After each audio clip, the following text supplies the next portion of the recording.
الحمد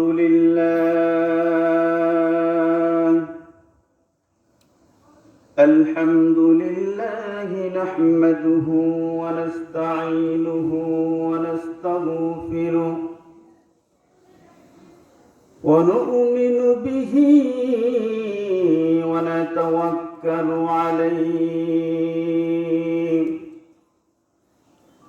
ونعوذ بالله من شرور أنفسنا ومن سيئات أعمالنا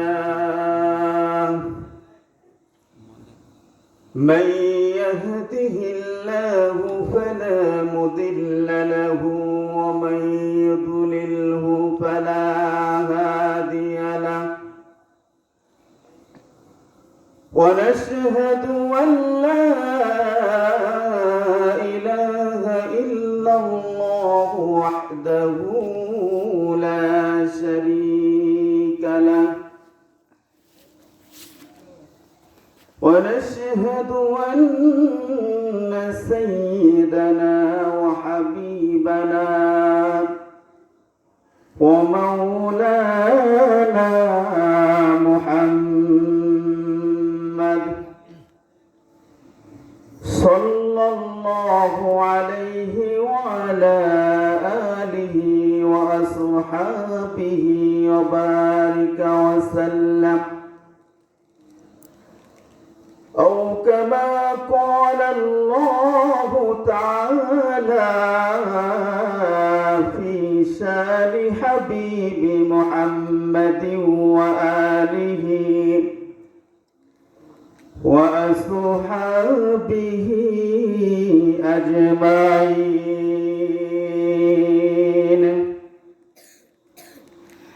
أعوذ بالله من الشيطان الرجيم. بسم الله الرحمن الرحيم. ألف لام را تلك آيات الكتاب المبين. إنا أنزلناه قرآنا عربيا لعلكم تعقلون. نحن نقص عليك أحسن القصص بما أوحينا إليك هذا القرآن وإن كنت من قبله لمن الغافلين. أو كما قال الله تعالى إن الله وملائكته يصلون على النبي يا أيها الذين آمنوا صلوا عليه وسلموا تسليما. اللهم صل على سيدنا مولانا محمد وعلى آل سيدنا محمد. اللهم صل على سيدنا مولانا محمد وعلى آل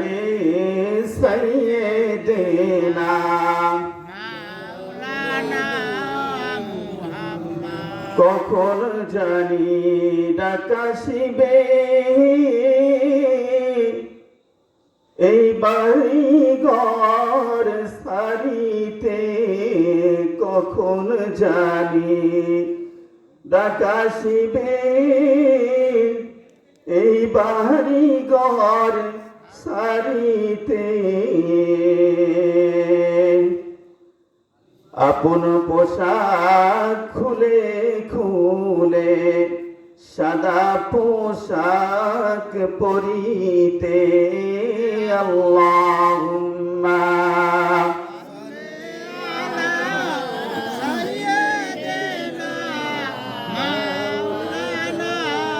মুহাম্মদ ওয়ালা আলি সাইয়্যিদিনা।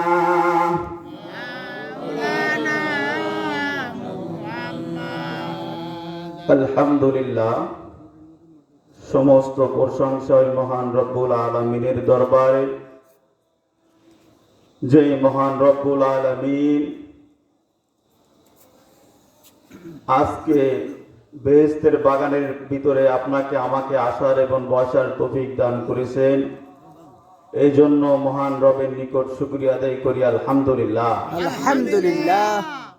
আল্লাহর দরবারে এই জন্য শুকরিয়া আদায় করব, আপনার মতো আমার মতো আল্লাহর অনেক বান্দা তারা এখনো বিভিন্ন হাটে বাজারে রাস্তাঘাটে ঘোরাফেরা করতেছেন। আল্লাহ তাদেরকে এখনো বেহেশতের বাগানে আসার তৌফিক দান করেন নাই, বিদায় আসতে পারে নাই তারা। আপনি আমি সমস্ত কাজকর্ম ছেড়ে, সমস্ত ব্যস্ততা ছেড়ে এই বেহেশতের বাগানে আসতে পেরেছি, এই জন্য আরেকবার শুকরিয়া আদায় করি আলহামদুলিল্লাহ। আজকে পবিত্র কোরআনের সূরা ইউসুফের দুই একটি আয়াত আপনাদের সামনে পেশ করেছি। এই দুই একটা আয়াতের তাফসীর ইনশাআল্লাহ আল্লাহ যদি আমাকে তৌফিক দেয় আপনাদের সামনে ইনশাআল্লাহ উপস্থাপন করব। সূরা ইউসুফ কেন নাজিল হয়েছে, নাজিলের প্রেক্ষাপট জানবো, এমনকি এই সূরার মধ্যে ভাই যে ভাইকে মেরে ফেলতে পারে, ষড়যন্ত্র করতে পারে, আপন ভাই হয়ে ভাইয়ের বিরুদ্ধে ষড়যন্ত্র করতে পারে, মেরে ফেলতে চায়, এর আলোচনা এই সূরার ভিতরে আছে। আমাকে যদি আল্লাহ তৌফিক দেয় এর দুই একটি কথা আপনাদের সামনে ইনশাআল্লাহ বলবো।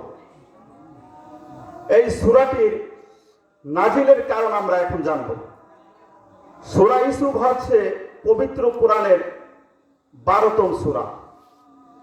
এই সূরার ভিতরে 111টি আয়াত রয়েছে। সূরা ইউসুফ মক্কার কুরাইশরা রাসূল করিম সাল্লাল্লাহু আলাইহি ওয়াসাল্লামকে প্রশ্ন করলে, এ মুহাম্মদ, তোমার কাছে তো ওহী আসে, তুমি বলো আমার কাছে ওহী আসে, আমরা এটা বিশ্বাস করি না।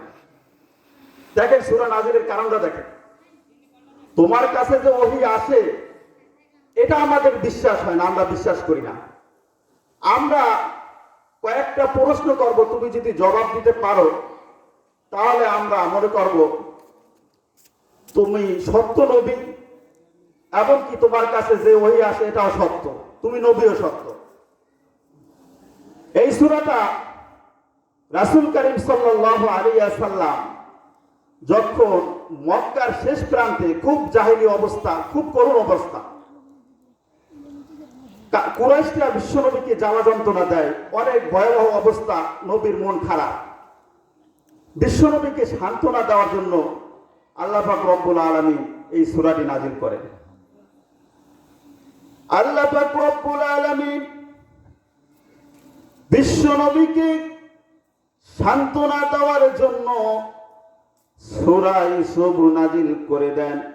মক্কার কুরাইশরা রাসূল করিম সাল্লাল্লাহু আলাইহি ওয়াসাল্লামের কাছে জিজ্ঞেস করে, হে মুহাম্মদ সাল্লাল্লাহু আলাইহি ওয়াসাল্লাম, তোমার কাছে তো ওহী আসে, আমরা বিশ্বাস করতে পারি না। তুমি যদি বলতে পারো বনি ইসরাইলরা থাকতো কানানে শাম দেশে, যেটা বর্তমানে ফিলিস্তিন বা ইসরায়েলের সীমান্তবর্তী এলাকা, তারা সেখান থেকে কেমন করে মিশরে আসলো? তুমি আমাদের এই প্রশ্নের জবাব দিয়ে দাও। যদি এই প্রশ্নের জবাব তুমি দিতে পারো, তাহলে আমরা মনে করবো তুমি সত্য নবী, তোমার কাছে ওহী আসে, তুমি যা বলো তা সব সত্য। বিশ্ব নবী মুহাম্মদুর রাসূলুল্লাহ সাল্লাল্লাহু আলাইহি ওয়াসাল্লামকে কুরাইশরা আরো প্রশ্ন করলো, হে মুহাম্মদ, ইউসুফ এবং তার পিতা ইয়াকুব আলাইহিস সালাতু ওয়াস সালাম তারা শাম দেশে থাকতো, সেখান থেকে কেমন করে তাদের বংশধর মিশরে আসলো? তুমি যদি এই কথা বলতে পারো, তাহলে আমরা তোমাকে নবী বলে মেনে নিব। বিশ্ব নবী মুহাম্মদুর রাসূলুল্লাহ সাল্লাল্লাহু আলাইহি ওয়াসাল্লামের তাদের এই সব প্রশ্ন শুনে মন খারাপ হয়ে গিয়েছে। আল্লাহর রাসূল সাল্লাল্লাহু আলাইহি ওয়াসাল্লাম মক্কার কুরাইশদের কাছে দ্বীনের দাওয়াত দেয়। কুরাইশরা নবীকে প্রত্যাখ্যান করে, মানে না, বিভিন্ন কথাবার্তা বলে। বিশ্ব নবী মুহাম্মদুর রাসূলুল্লাহ সাল্লাল্লাহু আলাইহি ওয়াসাল্লামকে মাঠে নামতে দেয় না, দাওয়াত পৌঁছাইতে দেয় না, বাণী পৌঁছাইতে দেয় না। এমন অবস্থায় বিশ্ব নবীর চাচা আবু তালিব বিশ্ব নবী মুহাম্মদুর রাসূলুল্লাহ সাল্লাল্লাহু আলাইহি ওয়াসাল্লামকে পলিটিক্যাল সাপোর্ট দিয়ে যেতেন, যে ভাতিজা দ্বীনের দাওয়াত দেবে তোমাদের কাছে, তোমরা ওকে কিছু বলতো না, তোমরা মুহাম্মদকে কিছু বলো না, ও দ্বীনের দাওয়াত দেবে। পলিটিক্যাল রাজনৈতিক সাপোর্ট দিয়ে যেতেন আবু তালেব, রাসূলের চাচা। এই আবু তালেব ইন্তেকাল করলেন। বিশ্বনবী ভেঙে পড়লেন, মন খারাপ, কে আমাকে এবার রাজনৈতিক সাপোর্ট দেবে, পলিটিক্যাল সাপোর্ট দেবে, আমি কেমন কর্ম? এখন চাচা তো নাই। কুরাইশরা বিশ্ব নবীকে জ্বালা যন্ত্রণা দিতেছে, বিশ্ব নবীর মন খারাপ। এর কিছুদিন পরে খাদিজাতুল কুবরা, যিনি রাসূলের স্ত্রী, রাসূলকে অর্থনৈতিক সাপোর্ট দিয়ে যেতেন, এই খাদিজাও কিছুদিন পরে ইন্তেকাল করলেন।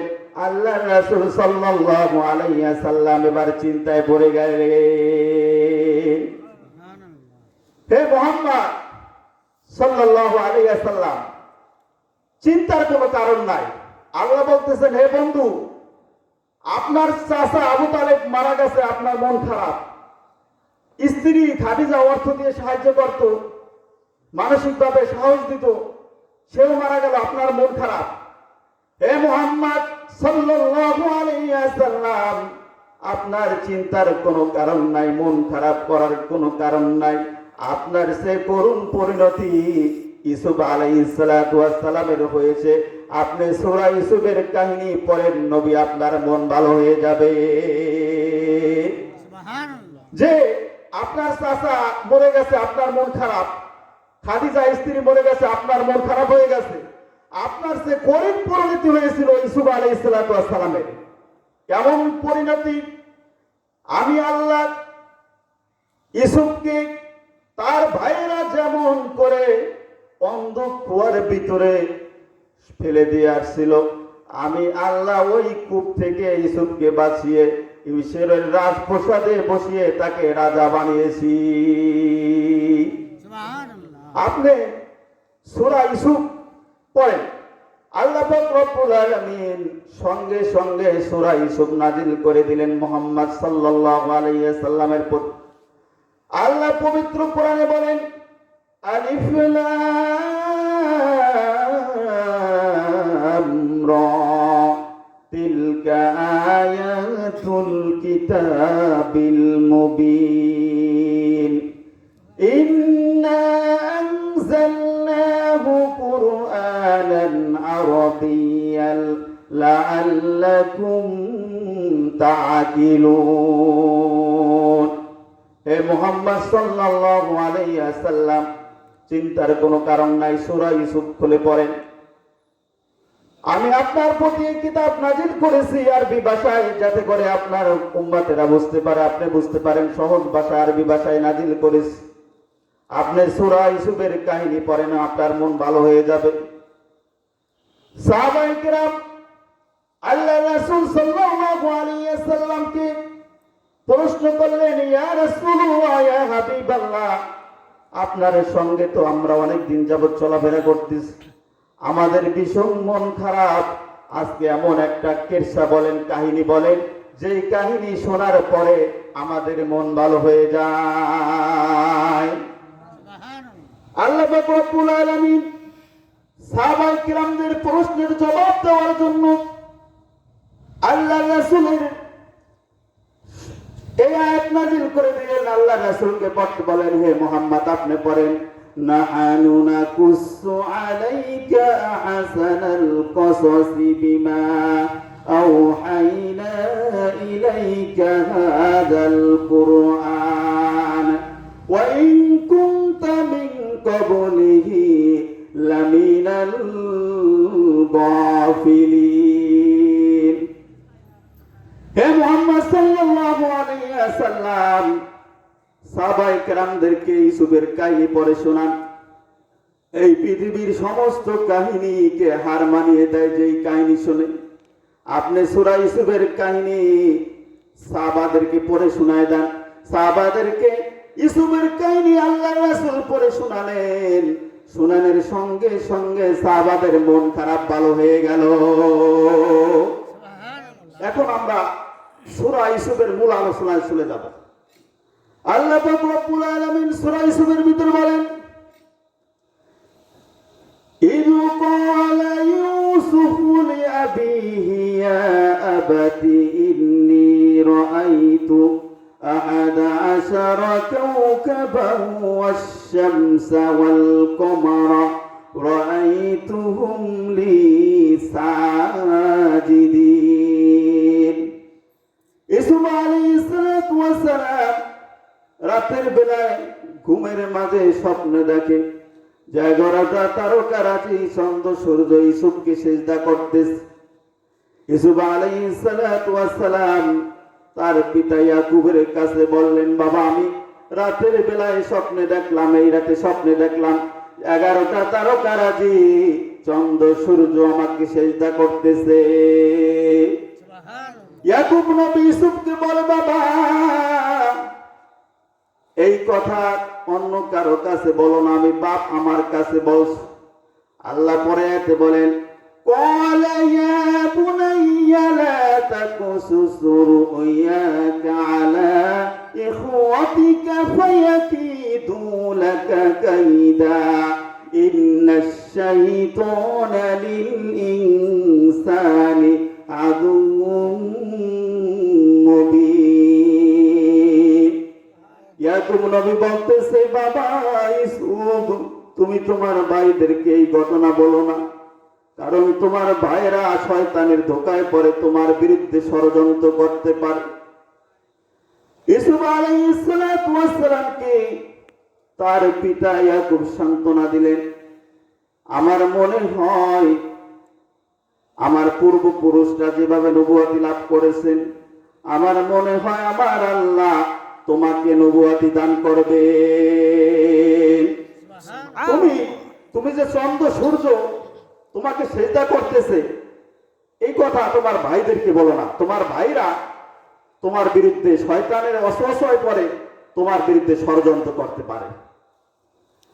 ইউসুফ নবীকে তখন ইউসুফ নবী চুপ হয়ে রইলেন। এবার ছোট্ট শিশু ইউসুফ তাকে ইয়াকুব নবী ভালোবাসতেছেন, কারণ ছোট বাচ্চাদের প্রতি বাবার ভালোবাসা বেশি থাকে। ইউসুফ নবীর অন্য ভাইয়েরা 10 ভাই বলতেছে আমরা কামাই রোজগার করে সংসার গুজরাট, বাবা ইউসুফকে ভালোবাসে, এটা আমরা মেনে নিতে পারি না, আমাদের প্রতি অবিচার করতেছে। 10 ভাই মিলে ষড়যন্ত্র করতেছে। ভাই ভাইয়ের বিরুদ্ধে কিভাবে ষড়যন্ত্র করে ইউসুফের কাহিনীটা আপনারা শুনেন।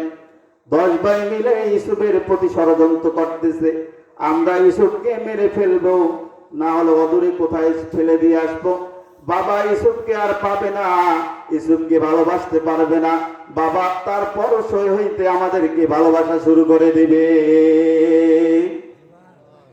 এরপরে বাবার কাছে গিয়ে বলে, বাবা, ইউসুফ তো আমাদের এই আপন ভাই, আপনি ইউসুফকে আগামীকালকে আমাদের সঙ্গে দেবেন, আমরা ইউসুফকে নিয়ে খেলাধুলা করতে যাব, বন থেকে ফলের বাগান থেকে ফল পেড়ে দেব, ইউসুফ খাবে, সন্ধ্যাবেলা সব ভাই একত্রিত আবার আপনার কাছে ফিরে আসবে।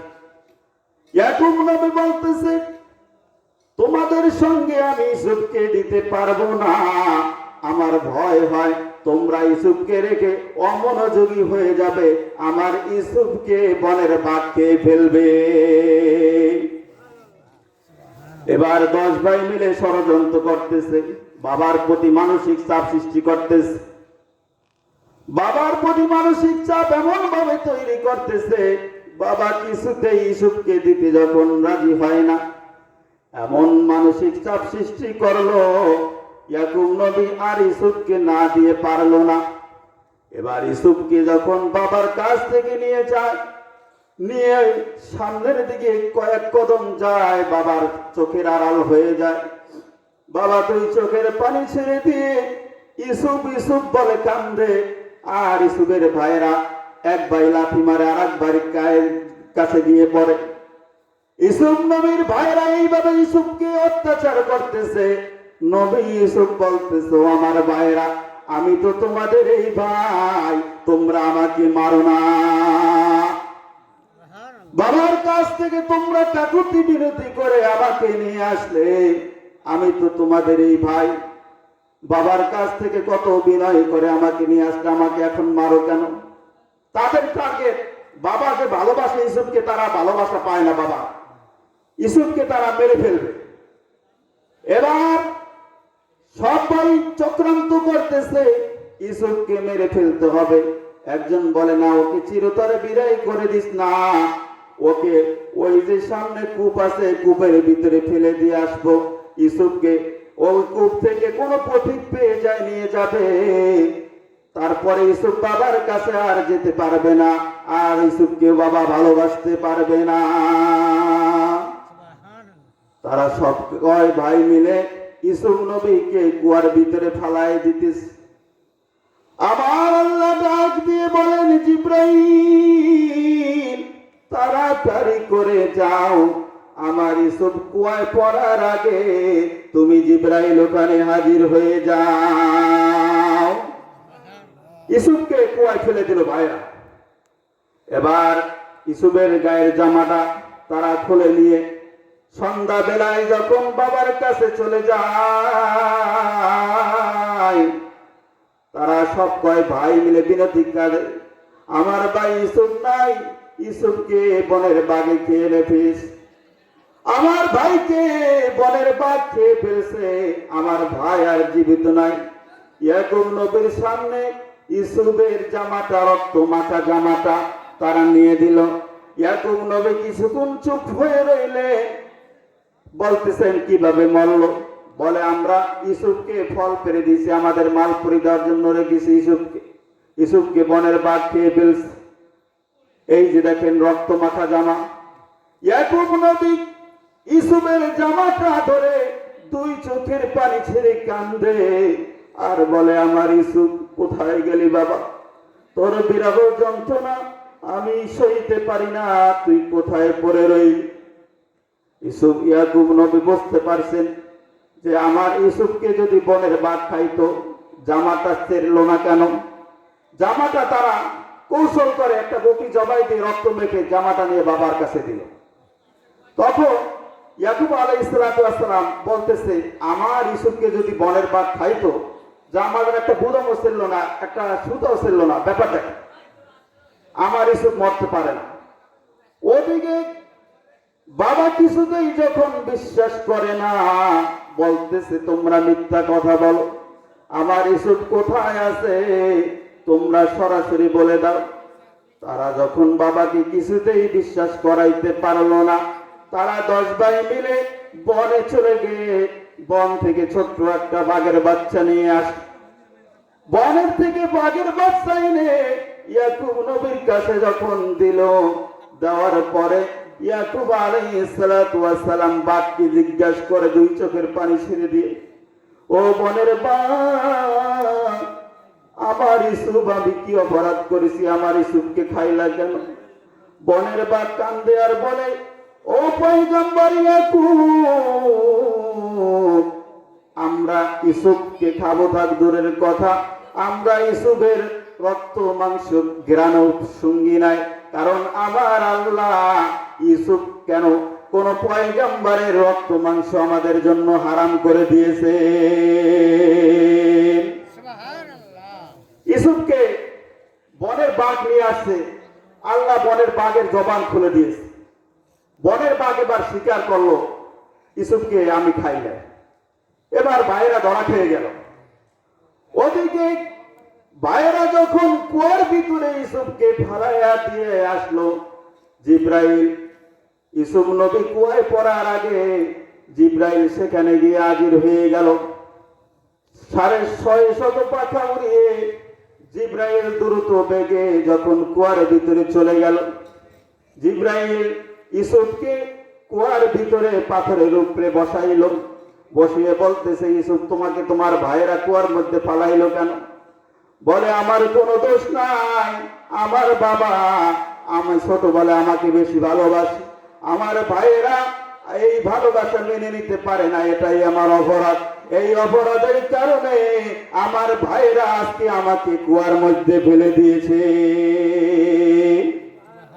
ওদিকে পথিক দলেরা যাইতেছে মিশরের বাজারে বাজার করার জন্য। তখন ছেলে সন্তান বেচা কেনা হইতো মিশরের বাজারে। পথিকদের পানি প্রয়োজন, কূপের মধ্যে যখন বালতি ফালাইছে, আমার আল্লাহ জিব্রাইলকে ডাক দিয়ে বলে, জিব্রাইল রে, তাড়াতাড়ি করে বালতির মধ্যে ইউসুফকে বসাইয়া দাও। আমার আল্লাহর কথা মতন জিব্রাইল ইউসুফ নবীকে যখন বালতির মধ্যে বসাইয়া দিল, পথিকরা বালতি টান দিয়ে উঠাইল, উঠানোর পরে দেখে ফুটফুটে সন্তান, আকাশের চাঁদের মতো দেখায়। এত সুন্দর সন্তান দেখে একজন আরেকজনকে বলে, এদিকে আসো দেখে যাও, এত সুন্দর সন্তান আমরা জীবনে কোনোদিন দেখি নাই। এবার বণিক দলেরা ইউসুফ আলাইহিস সালামকে বালতির মধ্যে উঠাইয়া তারা রওনা করছে। ইউসুফের ভাইয়েরা বলছে, কোথায় নাও, একে আমরা পরে দিয়ে রাখছি, তুমি একে নিতে, তোমরা ইউসুফকে নিতে পারবা না, তোমাদের যদি ইউসুফকে নিতে হয় আমাদের কিছু বিনিময় দিতে হবে। ইউসুফের ভাইয়েরা সামান্য কয়েকটা দিরহামের বিনিময় ইউসুফকে বিক্রি করে দিল বণিক দলের কাছে। বণিক দলেরা ইউসুফ আলাইহিস সালামকে নিয়ে মিশরের বাজারে উঠাইলেন। ওদিকে জুলেখা এবং মিশর ইবনে আব্দুল আজিজ, জুলেখার স্বামী, তিনিও খবর পাইলেন, বাজারে চলে গেলেন। মানুষজন জড়ো হয়ে গেল। মিশরের বাজারে ছোট্ট একটা বাচ্চা উঠাইছে, সবাই দামদার করতেছে। জুলেখা তার স্বামীকে বলে, প্রাণের স্বামী, আমাদের তো সন্তানাদি হয় না, বহু বছর বিবাহ হইল, ও বাদশা, তুমি যদি এই ফুটফুটে সন্তানকে আমার কাছে এনে না দাও, আমি তোমার সংসার করব না। আজিজে মিশর এবার চিন্তায় পড়ে গেলেন, এই ফুটফুটে সন্তান কিনতেই হবে, যত টাকা লাগে। জুলেখা বলতেছে, যে যত টাকাই বলুক না কেন, যে যত দাম বলুক না কেন, সর্বশেষ যেই দামটা উঠবে এর সে 500 টাকা বেশি দিয়ে এই বাচ্চাকে আমাকে কিনে দিতে হবে। আজিজে মিশর সর্বশেষ যে দামটা উঠছে এর সে 500 টাকা বেশি দিয়ে ইউসুফ আলাইহিস সালামকে ক্রয় করে জুলেখার হাতে উঠাই দিল। জুলেখা বাড়িতে নিয়ে গেলেন। জুলেখা লালন পালন করতেছেন ইউসুফ নবীকে। ইউসুফ যখন বালকে পরিণত হলো, ইউসুফ আলাইহিস সালাম যখন বালকে পরিণত হয়ে গেলেন, এবার জুলেখা নিজে আস্তে আস্তে করে আকৃষ্ট হতে লাগলেন, প্রেমে পড়তে লাগলেন। স্বামী মিশর ইবনে আব্দুল আজিজ আজিজে মিসর তিনি ব্যবসার উদ্দেশ্যে সিরিয়ার উদ্দেশ্যে চলে যান। যখন সিরিয়ার উদ্দেশ্যে চলে যান, জুলেখা বলতেছেন, ইউসুফ আমি তোমাকে ভালোবাসি। জুলেখা বলতেছে, ইউসুফ আমি তোমাকে ভালোবাসি। ইউসুফ নবী বলে, আমি আল্লাহকে ভালোবাসি। জুলেখা বলতেছে, আমি তোমাকে পেতে চাই। ইউসুফ বলে, আমি আল্লাহকে পেতে চাই। কিছুতেই যখন রাজি করাইতে পারলো না, রাজি না করাইতে পেরে ওদিকে আজিজে মিসর যখন চলে গেলেন, বাড়ি এবার ফাঁকা, শুধু দাসিত্ব কালিমামা। কালিমামাকে বললো, আগামী দিন রাত 12টা বাজে ইউসুফকে আমার দরবারে নিয়ে আস। কালিমামা যখন বলল, ও ইউসুফ রাত 12টা বাজে গিয়ে এটা নক করে, তুমি ওঠো, ম্যাডাম তোমাকে যেতে বলছে। বলে, না আমি এই রাত 12টা বাজে যেতে পারবো না, না এখনই যেতে হবে। ইউসুফ নবী বলতেছে, আল্লাহ গো, এই রাত 12টা বাজে আমাকে কি জন্য জুলেখা ডাকতেছে তুমি ভালো জানো, তুমি আমার ঈমান হারা কইরো না। যখন দাসী যখন ইউসুফ নবীকে নিয়ে জুলেখার খান কামরায় চলে গেল, 7টা দরজা ছিল, সব কটা দরজায় তালা লাগিয়ে এবার কালিমামা বাইরে থেকে তালা লাগিয়ে বাইর হয়ে গেল। ইউসুফ নবী চিন্তায় পড়ে গেলেন যে কি করা যায়। আল্লাহর কাছে কান্দে আর বলে, মাবুদ গো, তুমি এই জুলেখার হাত থেকে আমাকে বাঁচাইও, আমার ঈমান হারা কইরো না। জুলেখা এবার নিজের গায়ের কাপড় চোপড় খুলতে শুরু করছে। ওদিকে তো ইউসুফকে বলে, আমি তোমাকে ভালোবাসি। ইউসুফকে কোনো কিছুতেই রাজি করাইতে পারতেছে না। ইউসুফকে রাজি করাইতে পারলো না, ইউসুফকে পাইতে চায়। দেহের যখন কাপড় খোলা শুরু করলো, ইউসুফ 2 চোখের পানি ছেড়ে দিয়ে কান্দে, আল্লাহ এই জুলেখার হাত থেকে তুমি আমাকে বাঁচাও। আমার আল্লাহ ডাক দিয়ে বলেন, জিব্রাইল রে, তাড়াতাড়ি কোলে চলে যা, আমার ইউসুফকে কানে কানে গিয়ে বল। ইউসুফ জানে মানে দরজার দিকে দৌড়ায়। জিব্রাইল যখন কানে কানে বললেন, ইউসুফ তুমি দরজার দিকে দৌড়াও। বলে, দরজা তো তালা লাগানো। আরে আল্লাহ বলছে তোমাকে দরজার দিকে দৌড়াইতে, তুমি দরজার দিকে দৌড়াও। ইউসুফ নবী যখন দরজার দিকে দৌড়ায়, প্রথম দরজা খুলে যায়, দ্বিতীয় দরজা খুলে যায়, তৃতীয় দরজা খুলে যায়, চতুর্থ দরজা, পঞ্চম দরজা, ষষ্ঠ দরজা, সব দরজা খুলে গেল। আল্লাহর হুকুমে সপ্তম দরজা এবার খুলে না। ইউসুফ ওখানে অফ হয়ে গেল। জুলেখা পিছন দিক থেকে জামা টান দিয়ে ধরলো। ধরার পরে ইউসুফের জামা ছিঁড়ে গেছে পিছন দিক থেকে, দরজাও খুলে গেছে। দরজা যখন খুলে গেল, জুলেখার স্বামী আজিজে মিসর এসে গেল। মিসর এসে যাওয়ার পরে যখন দেখতেছে ইউসুফ হাঁপাইতেছে, জুলেখা হাঁপাইতেছে, বলতেছে, ব্যাপারটা কি, তুমিও ঘামছো, ইউসুফও ঘামছে, ব্যাপারটা কি?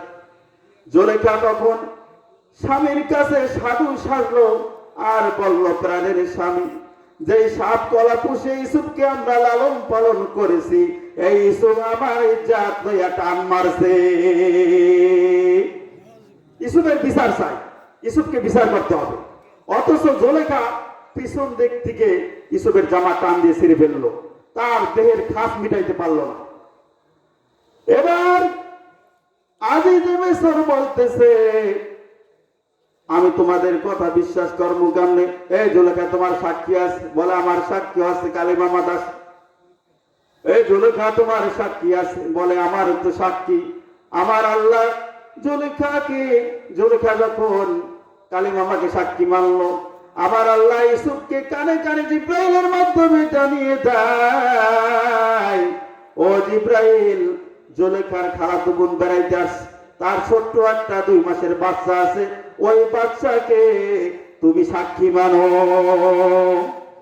এবার আজিজে মিসর বাদশা তিনি যখন কালিমামা জুলেখার সাক্ষীকে জিজ্ঞেস করে, তো বলে সব সত্য, সব সত্য। এবার ইউসুফের সাক্ষী হলো ছোট্ট বাচ্চা, 2 মাসের বাচ্চা। বাচ্চার জবান আল্লাহ খুলে দিলেন, 2 মাসের ছোট্ট বাচ্চার জবান আমার আল্লাহ খুলে দিলেন। কিসিম বলতেছে, 2 মাসের ছোট্ট বাচ্চা বলতেছে, ও আজিজে মিসর, জামা যদি সামন দিক দিয়ে ছিঁড়া হয় তাহলে ইউসুফ দোষী, আর যদি পিছন দিক দিয়ে ছিঁড়া হয় তাহলে জুলেখা দোষী। জামা দেখে, আজিজে মিসর দেখে যে জামাটা পিছন দিক দিয়ে ছিঁড়া। এই ছোট্ট 2 মাসের বাচ্চার জবান শুনে, সাক্ষী শুনে আজিজে মিসর ডাক দিয়ে বলতেছে, ও জুলেখা, আমার আর কিছু বুঝতে বাকি নাই, তুমি আল্লাহর কাছে ক্ষমা চাও, তুমি নিজেই অপরাধী। এবার জুলেখা কিছুতেই রাজি করাইতে পারলো না। যখন কিছুতেই রাজি করাইতে পারলো না, তখন আজিজে মিসর তার স্বামীকে বলতেছে, এবার চতুর্দিকে মহিলারা বলা বলি শুরু করতেছে, এই খবর শুনছো, বাদশার স্ত্রী তার কাজের ছেলের সঙ্গে কুকর্ম করতে চাইতেছে। সমস্ত জায়গায় ছড়িয়ে দিল, মহিলারা কানাকানি করতেছে। এগুলো মানে জুলেখা সহ্য করতে পারে না।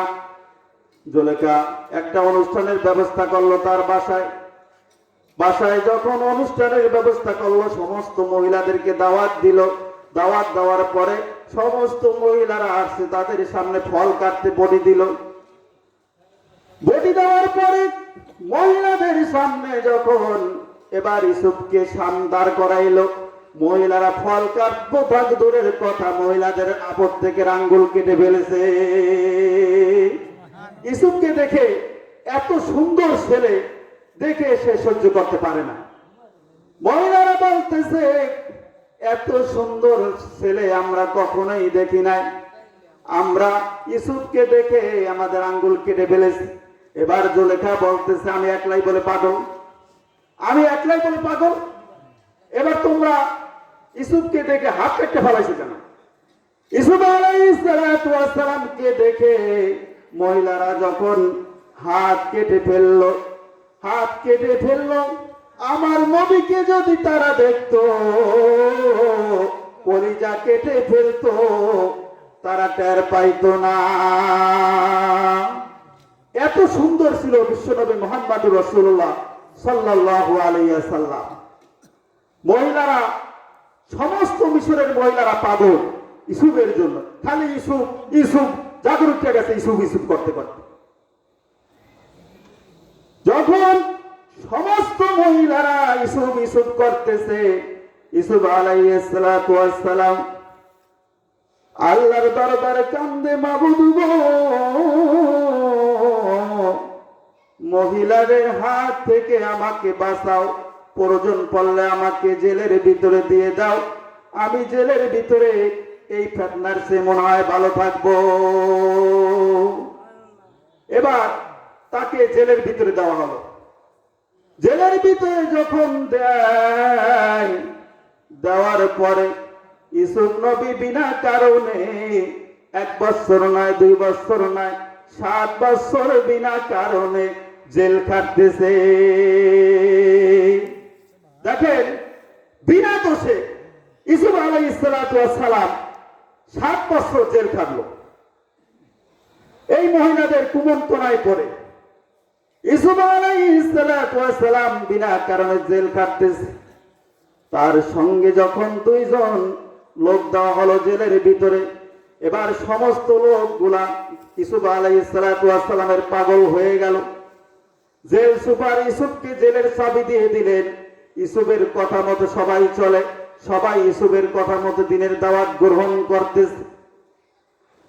ওই যে সফর সঙ্গী হিসাবে 2 জন লোক দেয়, একজন লোক স্বপ্নে দেখে যে তার মাথার উপরে রুটির ঝুড়ি, এই রুটির ঝুড়িগুলো পাখিতে ঠোকরাইয়া খাইতেছে। আর একজন দাসী স্বপ্ন দেখে, লোক স্বপ্ন দেখতেছে যে সে তার মালিককে মদ পান করাইতেছে। এবার স্বপ্নের ব্যাখ্যা যখন ইউসুফ আলাইহিস সালামকে বলতেছে, বলার পরে ইউসুফ নবী বলে, আমি স্বপ্নের ব্যাখ্যা বলে দিতে পারি, আমাকে আল্লাহ সেই ওহী দান করেছেন, কিন্তু তোমার স্বপ্নের ব্যাখ্যা হচ্ছে যেই লোকটা রুটি মানে মাথার উপরে রুটির ঝুড়ি পাখিতে ঠোকরায় ঠোকরায় খায়, এই লোক দুজন লোকেই বাদশার চাকরি করত, বলে তুমি জামিন পাবা না। আর যেই লোকটা বাদশাকে মদ পান করাইতো, ওই লোকটা বলতেছে তুমি কিছুদিনের মধ্যে জামিন পাবা, তুমি আবারও বাদশাকে মদ পান করাইতে পারবা।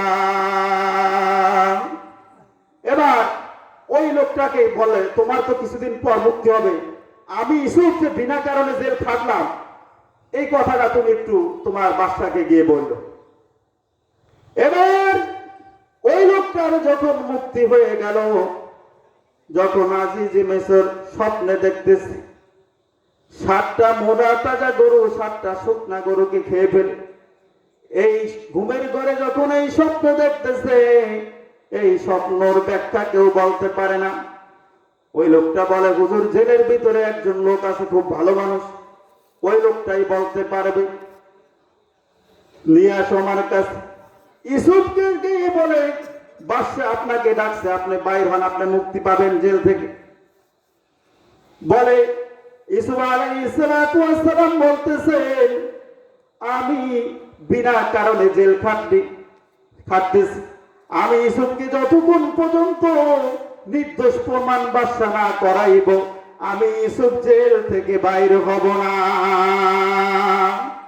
বাদশা এবার বিপদে পড়ে গেছে যে 7 বছর 7 মাস 7 দিন লোকটা জেল খাটছে, এখন মুক্তি দিব, লোকটা বাইর হবে না, কেমন লোক। বাদশা তার কাছে গেলেন, যাওয়ার পরে বাদশাকে বললেন আমাকে নির্দোষ প্রমাণ করতে হলে আমার বিরুদ্ধে যে সব মহিলারা ষড়যন্ত্র করেছিল ওই সব মহিলাদেরকে নিয়ে আসতে হবে।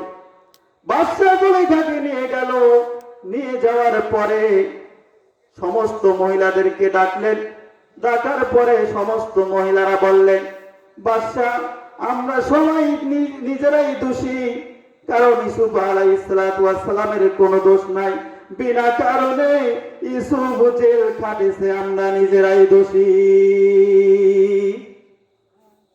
ইউসুফ আলাইহিস সালাতু ওয়াস সালাম বিনা কারণে জেল খাটলো 7 বছর 7 মাস 7 দিন। তারপরে ইউসুফ আলাইহিস সালাতু ওয়াস সালামকে নির্দোষ প্রমাণ করলো, করানোর পরে বাদশা জেল থেকে তাকে মুক্তি দিল।